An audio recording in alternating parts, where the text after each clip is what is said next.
Halo,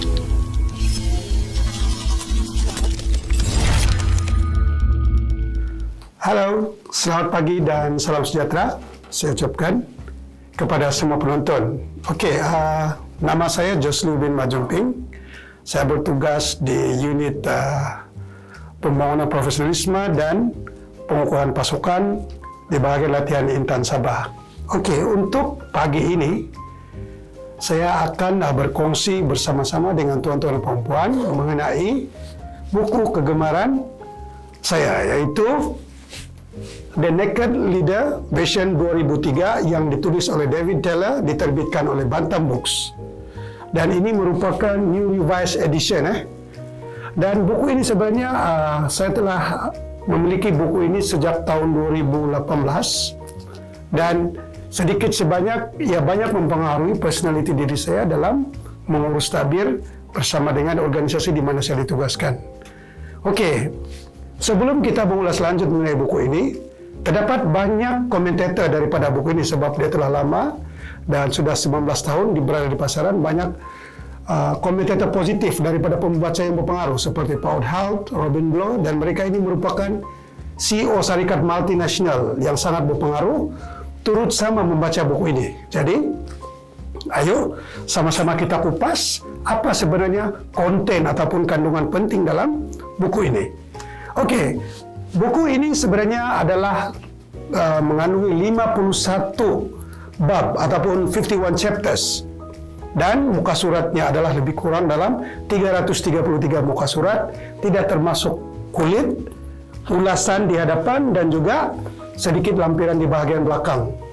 Dan kalau kita lihat memang di bahagian ulasan pun lebih kurang ada 4 muka surat menyatakan ulasan-ulasan pembaca-pembaca terdahulu di peringkat first edition publication untuk buku ini.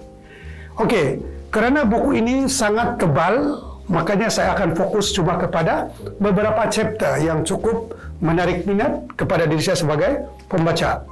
Okey, chapter yang pertama yang saya akan kongsikan bersama dengan tuan-tuan puan-puan, iaitu chapter yang kedua di bawah tajuk Living as a Leader. Okey, Living as a Leader ini sebenarnya dia menceritakan tentang keupayaan seorang pemimpin.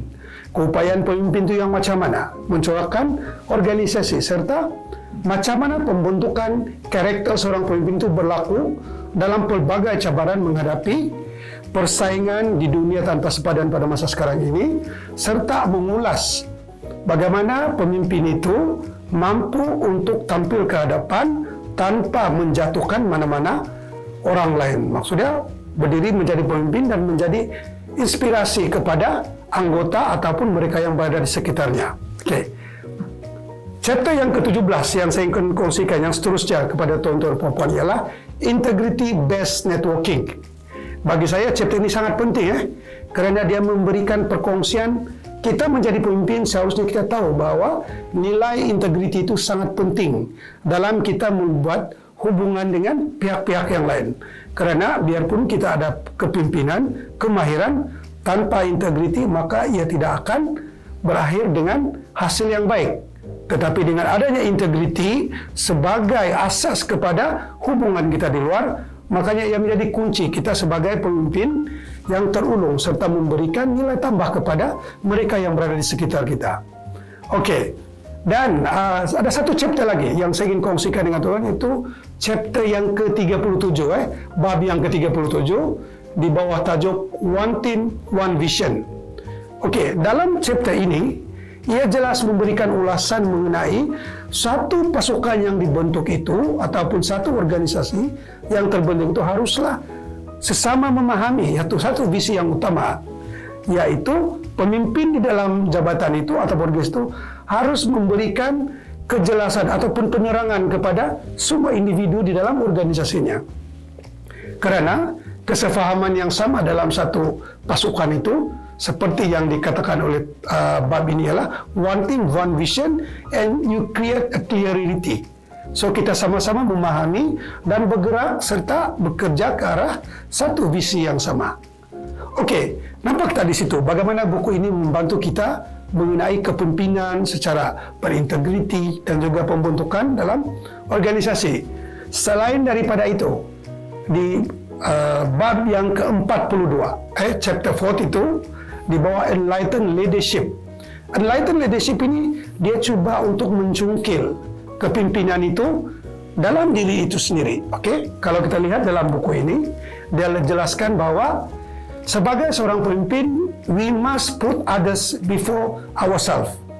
Yang mana bermaksud kita sebagai pemimpin harus meletakkan orang lain lebih utama berbanding diri kita supaya kita boleh memahami orang lain di persekitaran kita. We living as a empathy leader. Itu dia punya kata kunci dia. Dan yang kedua ialah menerima kuasa kemaafan. Okey, mungkin ini satu yang baru. Tetapi kemaafan itu sebenarnya adalah satu jalan kepada kita sebagai pemimpin yang mana kita sentiasa meminta maaf kepada rakan di bawah kita di organisasi sekiranya kita melakukan kesilapan dan bersedia untuk memberikan kemaafan kepada rakan di sekitar kita sekiranya mereka melakukan kesilapan, dan we work together and we improve moving forward. Okey, dan yang kelima ialah self-confident. Self-confident itu sendiri adalah keyakinan kita sebagai pemimpin suatu organisasi haruslah mampu untuk membawa organisasi itu bergerak ke hadapan, dan kita harus tahu juga apa tujuan kita hadir di sini. Sebagai contoh, saya sebagai pegawai di Intan, apakah sebabnya kita berada di Intan? So, itu adalah kita berrelatekan dengan kehidupan kita. Dan sebagai pemimpin juga harus ingat bahwa kewujudan atau kehadiran kita itu haruslah mencipta sesuatu yang baru, mempunyai sifat inovatif yang kreatif, mampu memacu visi dan misi jabatan atau organisasi itu supaya ia bergerak lebih maju ke hadapan bersama-sama dengan kita punya pasukan.